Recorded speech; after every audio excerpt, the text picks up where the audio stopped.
Ya, hidup kita ini sendiri adalah teka-teki.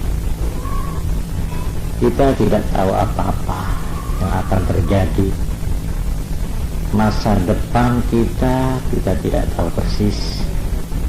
Nasib kita juga kita tidak tahu persis.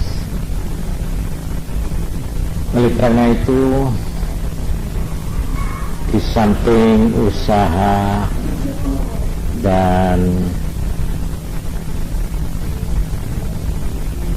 ikhtiar dengan menggunakan pengalaman dan dengan menggunakan akal pikiran, maka masih diperlukan pegangan lain, yaitu iman. Iman terhadap Tuhan dan Rasul-Nya, dalam arti iman dan percaya semua apa yang dikatakan, yang diterangkan, yang ditunjukkan oleh Allah dan Rasul-Nya. Seperti baru-baru ini saya sangat terpengaruh dan terkesan pada saat saya mendapat kesempatan menggoni Kiai Hamid Pasuruan sampai ke akhir hayatnya. Malah saya tuh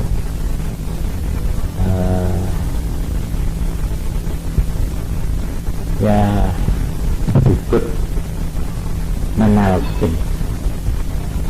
Sebenarnya saya tidak pantas untuk menalkin, mendikte. Talkin itu dikte, memberikan talkin. Memang ini perintah agama, kalau orang itu mau mati supaya ditalkin, diajari, dituntun, didikte untuk menyebut nama Allah. Saya terharu, saya sangat terkesan oleh karena beliau tampaknya nafasnya itu terus-menerus, jadi naik turun, naik turun, naik turun. Ya katakanlah saya itu ngeri, tidak tega. Tetapi saya setelah melihat dan membaca bagaimana pada waktu Rasulullah Shallallahu Alaihi Wasallam mau meninggal,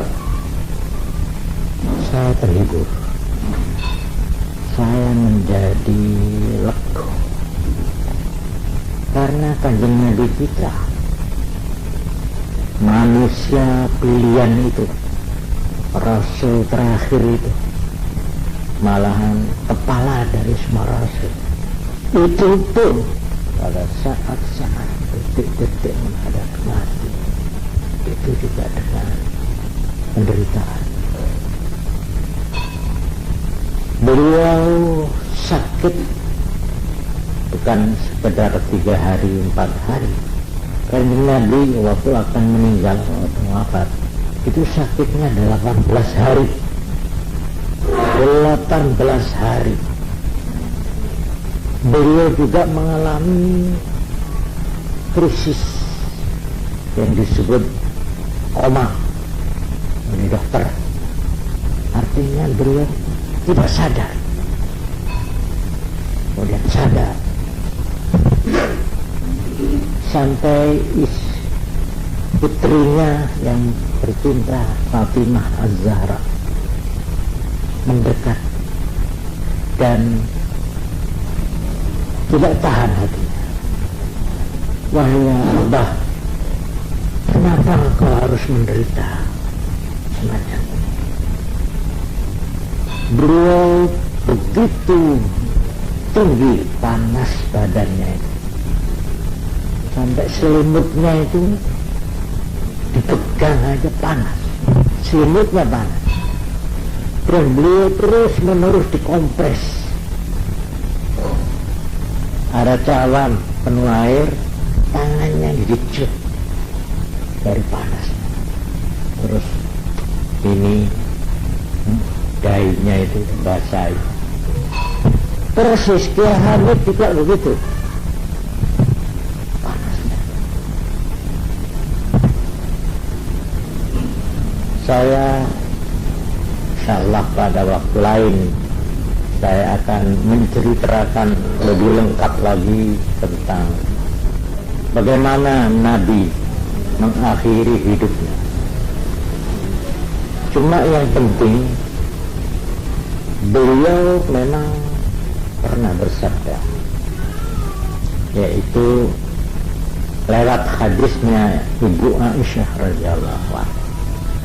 Beliau bersabda begini, Tuhan itu kalau menghendaki seorang hamba itu baik dan dia akan husnul khotimah, seperti yang saya terangkan tempoh hari. Husnul khotimah artinya berkesudahan baik. Husnul khotimah ini ada dua. Pertama, husnul khotimah dalam arti mati iman, mati Islam. Ini husnul khotimah yang pertama. Yang kedua, husnul khotimah dalam arti mati dalam keadaan yang baik, tidak mempunyai dosa atau dosanya sudah diampuni, sehingga dia mati dalam arti masuk surga, tidak lewat neraka. Nah ini, jadi kalau husnul khotimah yang pertama, mati iman, mungkin dia banyak dosa, ya, dia dihukum di neraka entah berapa melihat dosanya.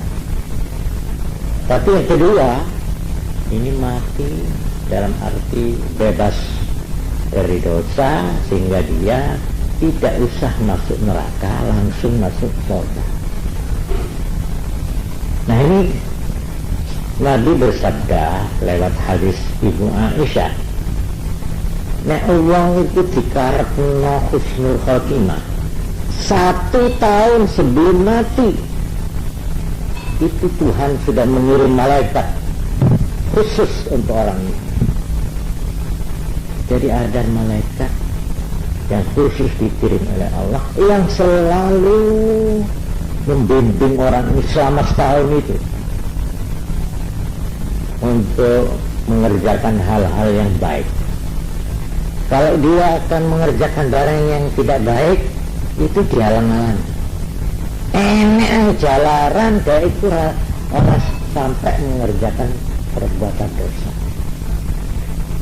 Dan dia itu selalu didorong-dorong oleh malaikat itu untuk melakukan hal-hal yang baik, ya, sehingga dia itu tampak gembira, tampak cekatan, tampak ringan kalau mau mengerjakan hal-hal yang baik. Ini setahun sebelum meninggal. Dan kalau orang ini sudah mendekati saat-saat ajalnya, nah ini yang saya berikan garis, ya, garis saya bawahi garis. Kalau orang itu sudah akan meninggal, maka orang ini nampak sebelum dicabut hal-hal gaib yang tadinya dia tidak pernah duga-duga. Dia melihat bayangan-bayangan surga, gambaran-gambaran alam yang indah dan sebagainya. Dan dia begitu ingin lekas-lekas mengalami kenikmatan yang digambarkan Tuhan itu, sehingga abe aneh ini ngongsong kesusu keluar. Jadi dia ingin nyawanya itu ingin lepas, ingin cepat karena melihat gambaran-gambaran yang indah. Sebaliknya, kalau orang itu memang termasuk orang yang sudah ditulis oleh Tuhan su'ul khatimah, na'udzubillah min dzalik. Su'ul khatimah itu artinya orang yang akhir hidupnya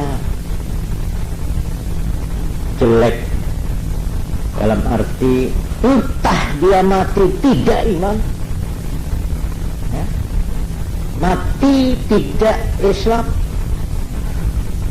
ini yang paling berat, atau mati Islam cuma dia banyak dosa, sehingga orang ini sebelum masuk surga dia harus lebih dulu mengalami hukuman, ya, menjalani hukuman di neraka.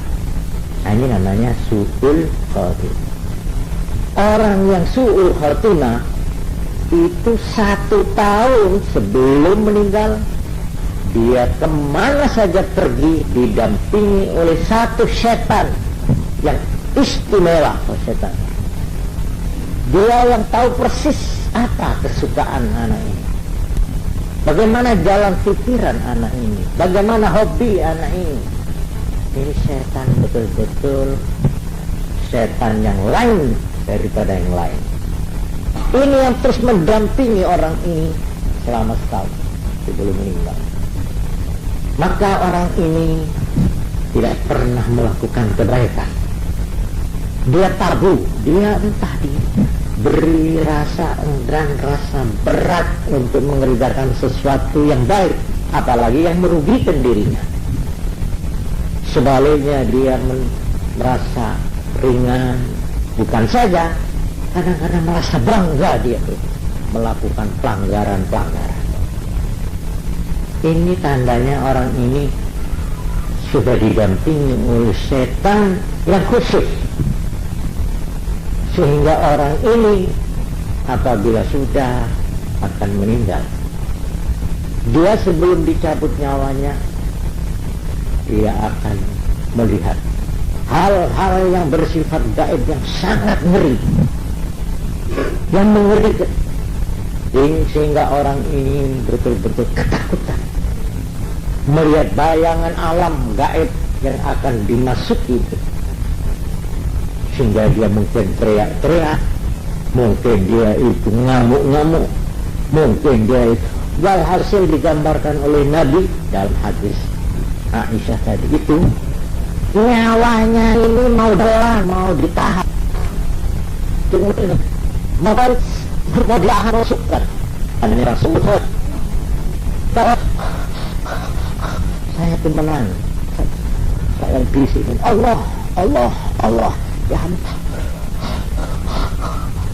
waktu akan meninggal, gak ada gerak, ada semut, begitu cara berdarah, begitu tenang.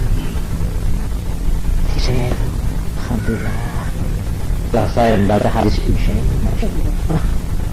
ya kadang-kadang orang itu, kadang-kadang orang itu kelihatannya seperti tenang, tapi sebenarnya dia lemah, orang tidur.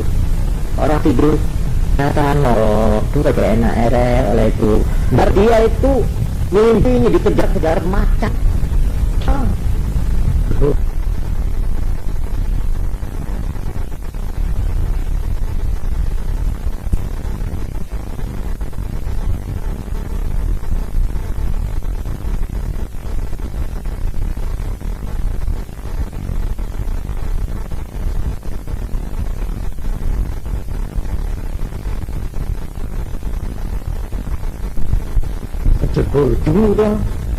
Dia orang yang paling gelisah, paling ketakutan, ya. Tapi kelihatannya dia tidur tenang, ya. Kita lihat tenang. Waktu dia ya baru kita tahu ceritanya. Kalau kita bilang kita nggak tahu, kan. Karena itu kalau kita melihara anak kecil, anak tadi, ya, kalau punya dosa, dia mau meninggal itu dalam keadaan yang mengerikan, yang menyedihkan. Dan tidak sadar. Anak ini tidak apa-apa. Anak ini tidak apa-apa. Yang dilihat oleh Allah, ya, supaya atau untuk menjadi ujian yang berat. Ya, semua meninggal, ibunya jerit, tolong. Ayahnya juga, ini justru menjadi sasaran. Itu ibunya, itu ayah itu. Anaknya nggak apa-apa. Ada sebuah hadis, kalau anaknya tidak, itu tanpa malaikat. Hal-hal yang diminta cara punya iman tidak bisa kalau. Tapi karena ini yang mengatakan percaya, nggak apa-apa itu. Ternyata tidak banyak kan. Saya katakan itu di langit. Itu ada orang yang itu seperti dia ambil besok lambannya. Itu sebenarnya lawan kesusun keluar itu karena dia melihat dan di sini maka dihimpun bermacam-macam hadis-hadis dawuh para ulama menjelaskan bahwa yang menyebabkan itu suhu hati. Ini agama. Saudara berpercaya boleh tidak. Orang yang dikhawatirkan mati su'ul khatimah itu 4. Pertama, ad-dawun bisa dia meremehkan sembahyang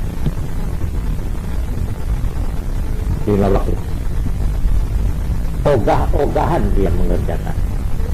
Kalau toh mengerjakan tidak sempurna. Lebih susu daripada berisi.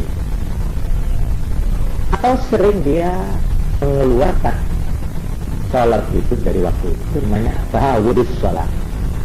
Ini dosa yang pertama yang dikhawatirkan orangnya ini nanti mati su'ul khatimah. Yang kedua, syurbul khamr, suka minum minuman keras.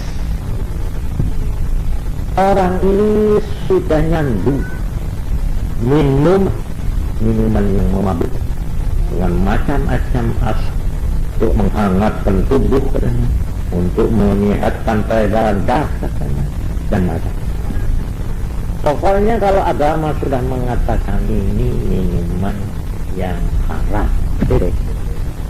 Nah, ini kalau kita beriman dan kita mau mendengar. Ini yang kedua. Yang ketiga, ukur walidain, berani orang diperintah orang tua dia malah menyakitkan hati. Tidak usah pelek, tidak usah tidak usah memukul. Tuhan Al-Quran mengatakan wala takul lahumah uffin. Jangan kamu menghus pada orang tua. Mengatakan hus saja itu sudah dianggap berani pada orang lain. Ini ukur walidain sampai semua ulama dalam kitab-kitab mengatakan kalau kamu sembahyang sunat sudah dapat rakaat berapa saja, kalau kamu dipanggil orang tuamu batalkan sembahyang, lebih harus ngambil panggilan. Kalau salah dia tidak. Tapi kata Nabi Muhammad Sallallahu Alaihi Wasallam yang jadi sesuai aja harus didapat. Tapi hanya tapi kalau orang tua ya saya namanya kalau orang kita bengok subhanallah ya, artinya kita ya, subhanallah ya, ada orang kamu nah, kita di kamar bayang kita jawab bagaimana subhanallah kalau kebetulan gini belajar subhanallah mana itu itu biar jarang tahunya. Nah, ini yang ketiga. Jadi yang khawatir orang itu su'ul khatimah ada 4.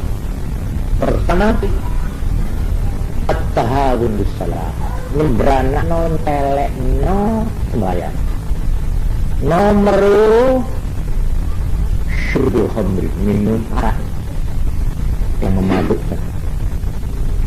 Nomor 3, uququl walidain, berani menyakiti orang. Dan keempat, azal muslim, menyakiti orang Islam, mengganggu atau berbagai yang orang banyak. Nah, yang keempat, dia mengganggu tetangga, dia suka mengganggu temannya, dia suka merampas, suka menipu hak, suka mengibuli, suka mengambil uang negara, uang rakyat, kayaknya. Nah, ini yang ditanya itu justru yang keempat ini. Terus yang bertanya ini bagaimana hukumnya kalau ada orang memberi uang atau apa hadiah apa saja kepada pejabat dengan tujuan tertentu. Nah, untuk ini saya lebih dulu ingin mengemukakan bahwa jabatan negara, jabatan administratif negara memegang wewenang, memegang regulasi, jadi baik itu bersifat resmi negara atau menjadi petugas atau lembaga itu sama saja, pokoknya wewenang wilayah, yaitu firman Allah di dalam surat An-Nisa ayat 58 dan 59. Ini perlu saya bacakan. Surat yang 58 ini ditujukan kepada pimpinan atau mereka yang memegang tanggung jawab, mereka yang memegang wewenang. Sedang ayat yang kedua, yaitu ayat 59, ini ditujukan kepada anak buah, pada rakyatnya, kepada yang ngomong. Dari para sering baca, hampir semua orang, yaitu yang kedua, ya ayyuhalladzina amanu atiiullah wa rasulah wa ulil amri minkum, ini paling asli seperti itu. Saya sering berkata banyak itu baca ayat ini. Orang yang beriman, taatilah Allah, taatilah Rasul, wa ulil amri minkum, dan perintah. Artinya orang yang memegang wewenang, orang yang memegang pimpinan, suruh taati. Ini memang ayat yang kedua. Tapi ayat yang pertama ini kurang banyak dibaca ini. Justru ini yang ditujukan kepada jabat, kepada pimpinan ini, ya, yaitu yang berbunyi innallaha ya'muru bil amanati ila ahliha. Ini. Jadi sekarang untuk lengkapnya, untuk berimbang, kita lihat yang sudah dibaca, ini hadirin harus ada yang membaca yang pertama. Jadi memang ini urutannya begini. Innallaha ya'muru, sungguhnya Allah memerintahkan kamu adil amanat, untuk menyerahkan hal-hal yang dipercayakan kepada kamu bila ahliya, kepada yang berhak. Ini pokok, menyerahkan amanat kepada yang berhak. Itu pokok dari amanahnya, apa namanya itu, ketua, kepala, apa-apa. Wa idza hakamtum bainan nasi an tahkumu bil 'adl. Kalau kamu jatuh keputusan orang banyak, sangat mulia, kamu menjatuh keputusan itu lalu. Jadi, innallaha ni'ma ya'idukum bihi nasihat betul sangat bagus. Indah, innallaha kana samian basira, sesungguhnya Allah Maha mendengar, Dia Maha mengawasi. Semua kamu pada ditawab kontrol Allah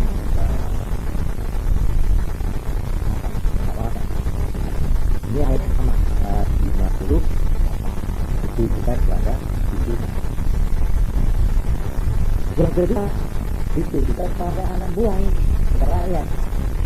Ya ayyuhalladzina amanu mereka yang beriman, atiullah taatilah Allah, wa atiur rasul dan taatilah rasul. Ini ada ini pembelian. Merupakan satu paket. Taatlah kepada Allah, taatilah kepada Rasul dan pembelian. Jadi dalam rangka taat kepada Allah, taat kepada Rasul, dan taat kepada yang tidak kita kedua. Jadi kalau tidak mungkin mengarah sesuatu yang tidak taat kepada Allah, tidak taat kepada Rasul, ini merupakan rangkaian. Karena itu, sekalipun orang tua harus tidak boleh dikasih. Kalau orang tua yang memerintahkan sesuatu melanggar Tuhan, melanggar Rasul, tidak taat kepada Allah dan tidak kepada Rasul, itu bisa ini. Bapaknya karena melarang, terus agarnya disuruh melatur,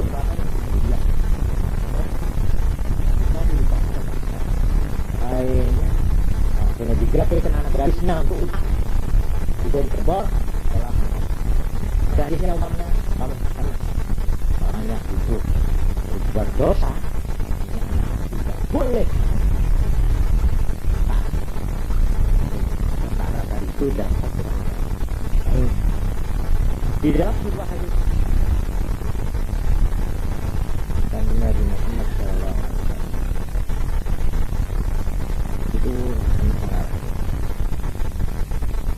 satu waktu seorang sahabat namanya Abu Dzar Al-Ghifari yang minta diberi jabatan pernikahan. Abu Dzar innaha amanah, jabatan itu adalah sebuah adul anak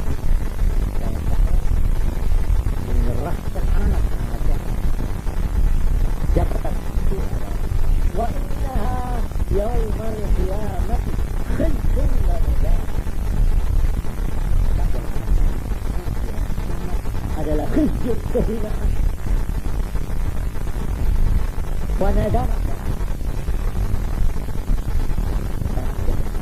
dalam pemerintahan atau dalam memegang tanggung jawab kepemimpinan, kekepalan, keterima dalam lembaga-lembaga masyarakat pemerintahan, itu merupakan mana yang oleh Tuhan perintahkan untuk kami.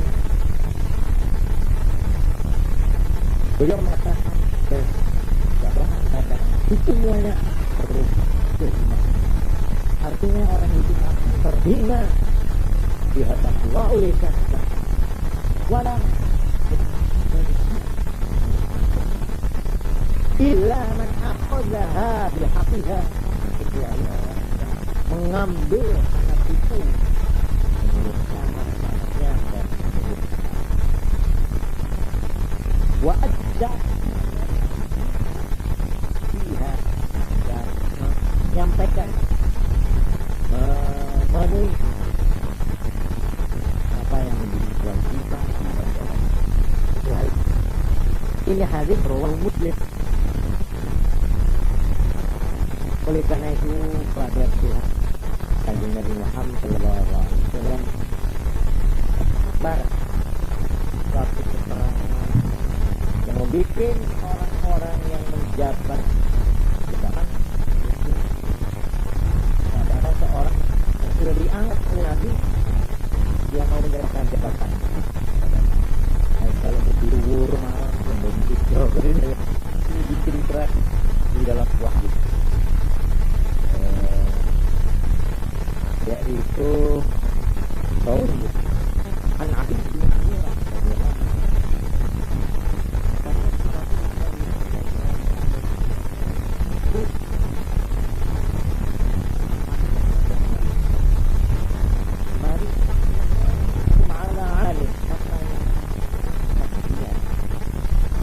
jadi petugas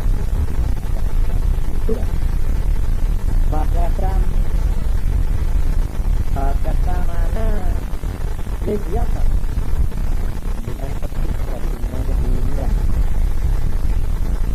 jaruk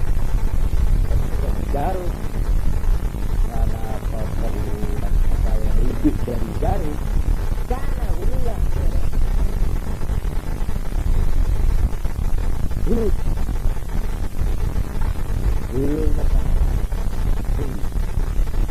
lagi dia yang dulu dengan korupsi ikhlas yang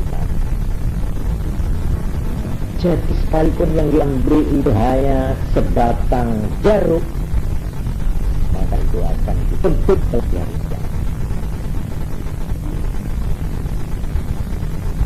Kemudian ada seorang hitam dari Ansor, orang itu. Faqama ilaihi rajulun aswadu minal ansar ka'anni anzur ilaih. Ada orang berdiri terus berkata, faqala ya Rasulullah, wahai Rasulullah, iqbal anni amalak, terima kembali jabatan yang kamu serahkan kepada saya. Saya tidak sanggup bertentantu abang pulang. Qala wa malak, kenapa? Nabi tanya. Qala, orang tadi berkata, sami'atuka taqulu kadza wa kadza. Saya mendengar engkau telah mengatakan begini. Qala, lalu Nabi bersabda, ya, betul, mengatakan. Wa ana aqulu al-an, dan sekarang aku pun akan mengatakan, man ista'malnahu minkum, maka siapa yang aku angkat dia dari petugas untuk di antara kamu, ala amali atas suatu tugas, bal yaji, maka hendaklah dia datang biqalilihi, dengan yang sedikit, wa katsirihi, dan yang banyak. Sedikit hanya harus dibahas.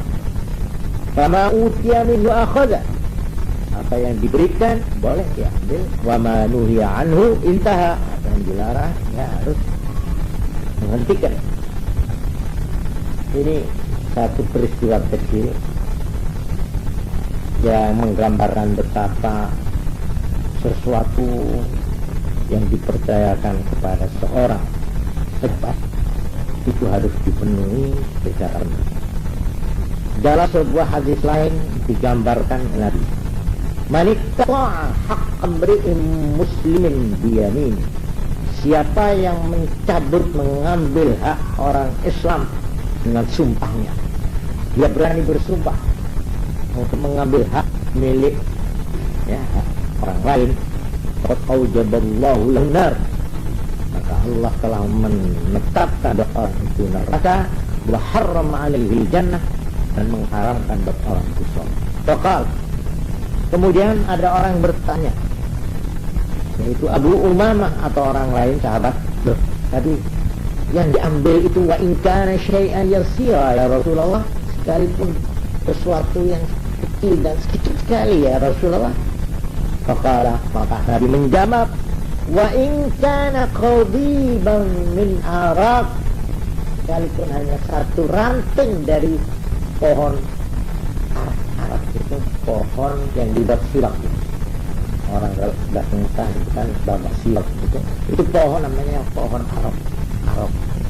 Sekalipun hanya satu ranting saja dari pohon Arab, maka tetap seperti yang saya katakan. Ini untuk mendengarkan ini firman Allah dan sabda Nabi. Oleh karena itu Nabi mengatakan tentang riswah, tentang uang sodok, baik yang memberi, yang menerima maupun yang menyaksikan itu dapat kutuk ya. Nah, di sini sekarang saya menjawab kan. Yang ditanyakan ini ya, sampai di mana batas-batas atau definisinya uang sodok itu di mana? Ini saya mengambil keterangan dari Imam Al-Ghazali, yang beliau ini pernah ditanya apa perbedaan hadiah dan sodok, bedanya apa? Padahal baik hadiah maupun sodok itu mempunyai persamaan. Persamaannya bahwa baik uang sodok maupun uang hadiah itu atas dasar sukarelanya orang yang memberi. Artinya orangnya Yang berikan itu memang hatinya itu rela. Ya perkara rela kepaksa, nggak tahu lah, pokoknya dia rela gitulah. Ini tidak dicuri, tidak dirampok, tidak, saya serahkan. Nah, apakah itu hadiah atau itu namanya riswah? Riswah itu masalah. Ini persamaan yang pertama. Yang kedua, baik riswah maupun hadiah itu tentu punya tujuan. Tentu ada maksud. Apa tujuan? Tentu ada. Nah di sini kita lihat orang yang memberikan sesuatu pada orang yang berupa hadiah atau pemberian lah, itu adalah apakah tujuannya itu kontak di dunia ini atau mempunyai tujuan kelak di hari tujuan yang bersifat sekarang kontak atau nanti. Nah kemudian sekarang yang kontak ini kita perinci. Dia memberi karena ada tujuan ingin mendapat sesuatu yang bersifat benda. Nah ini istilahnya itu uang semir, itu uang semir ya. Pokoknya memang dengan ini saya tujuan supaya memperoleh benda. Atau dengan hadiah itu dia mendapat suatu pertolongan atau jasa-jasa baik untuk sesuatu tujuan tertentu. Atau tujuannya itu semata-mata hanya merupakan pendekatan hati, atau dengan perkataan lain ingin mendapat simpati, supaya ada simpati. Cuma simpati dan simpati ada dua ya. Simpati yang polos, ada simpati yang udah dibatu. Nah emang simpati supaya berhati, tapi dengan hati ya tujuan mendapat suatu tujuan tertentu balik itu. Oleh karena itu ada 5 kategori, ada 5 klasifikasi. 1, orang memberikan sesuatu dengan mempunyai tujuan untuk mendapat imbalan atau pahala. Imbalan itu pahala di akhirat. Jadi saya memberikan sesuatu, apakah satu yang ada ingin dapat ajaran, ingin dapat pahala, itu juga tujuan itu namanya sesuatu tujuan, itu maksud. Oleh karena itu orang yang diberi ini tidak lepas dari 4. Orang yang diberi ini memang membutuhkan pemberian itu. Orang ini tidak cukup ya.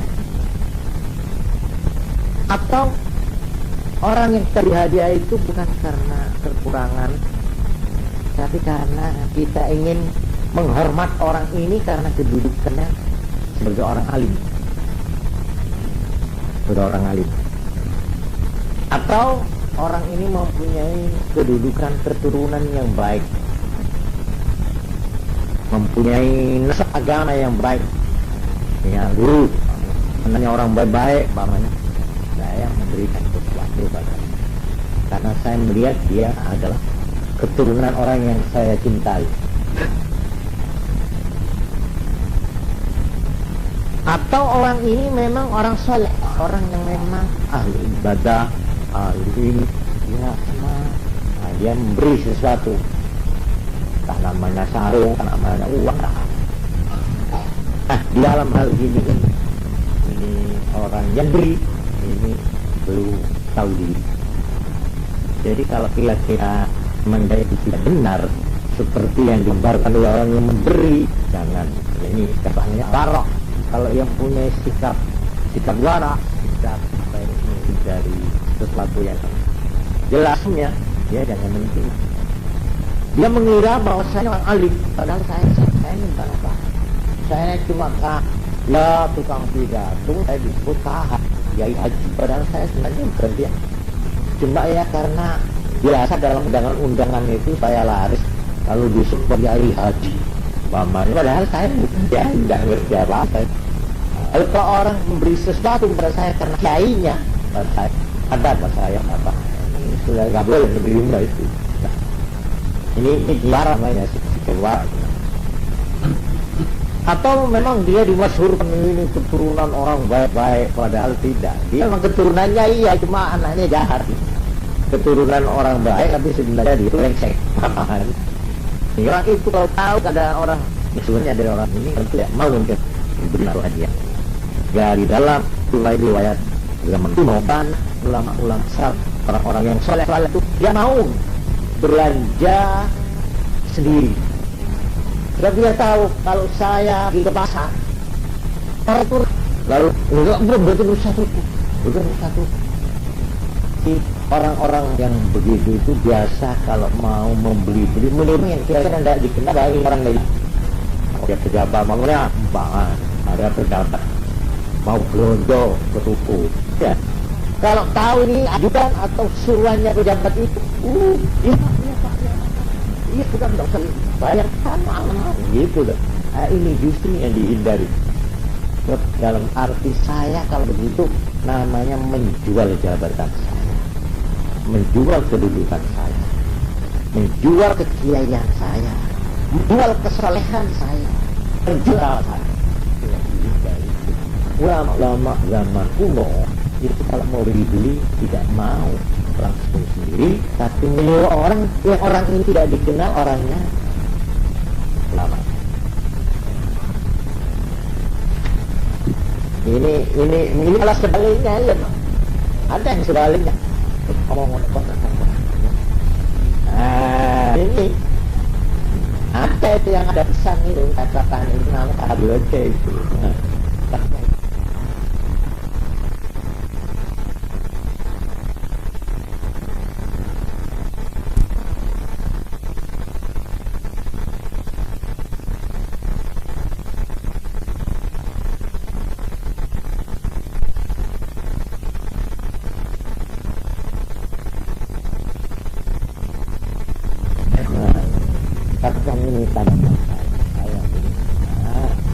Karena diketahui bahwa ini seorang ulama besar atau seorang jabat atau seorang yang pokoknya yang punya kedudukan hebat, ya akhirnya orang yang punya barang itu ya lalu mah kedudukannya lalu menyerah ke sana.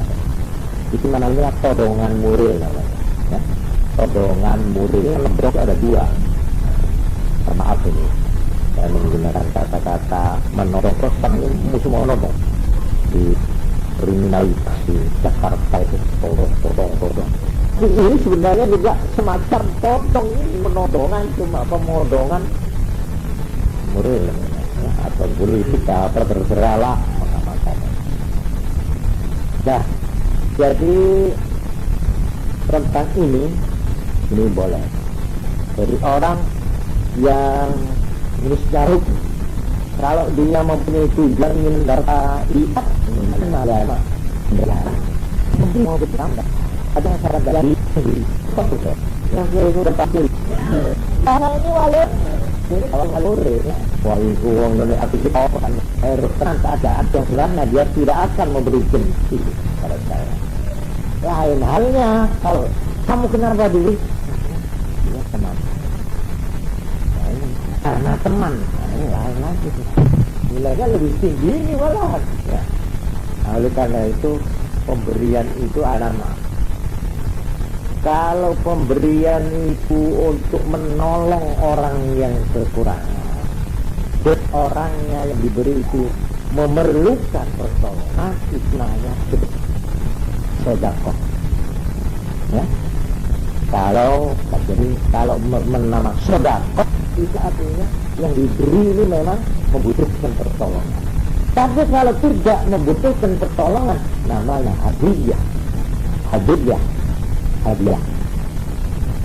Saya memberi pada orang yang kaya sebenarnya orang itu. Saya beri tanda mata, ya, sebagai tanda persahabatan, atau sebagai tanda intim, atau sebagai tanda leha, atau ya asal atau karena memuliakan orang itu. Saya menghormati yang itu. Macam-macam itu hadiah namanya. Jadi kalau ada orang bersedekah atau berhadiah dengan tujuan ingin dapat pahala di akhirat, ini justru yang jadi. Yang kedua, tujuan yang tidak di akhirat tapi yang kontak. Ya, orang memberi sesuatu dengan ingin mendapat imbalan pemberian.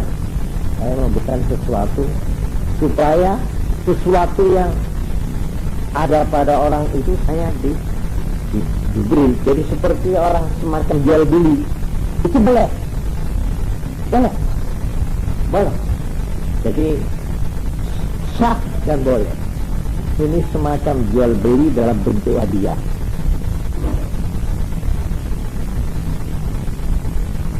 Jadi kalau memang ini, kalau namanya orang itu hadiah dalam arti 100%, itu pemberian hadiah tanpa mengharapkan apa-apa, itu namanya benar-benar hadiah, tidak mempunyai tujuan tertentu atau tujuan yang diketahui secara jelas. Jadi kalau ada orang memberikan sesuatu supaya mendapat imbalan, orang itu akan memberi sesuatu. Ini contohnya umpamanya saya memberikan sesuatu ini diperlukan oleh pengusaha A. Saya tahu bahwa orang ini punya bahan yang saya perlukan. Pada saat itu saya minta.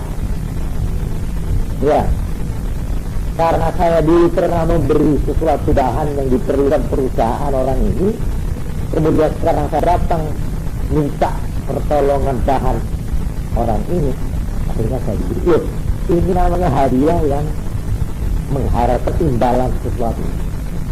Ya, ini semacam berguru. Ini tidak bisa, bos. Ya, cuma nilainya sudah terang, ya.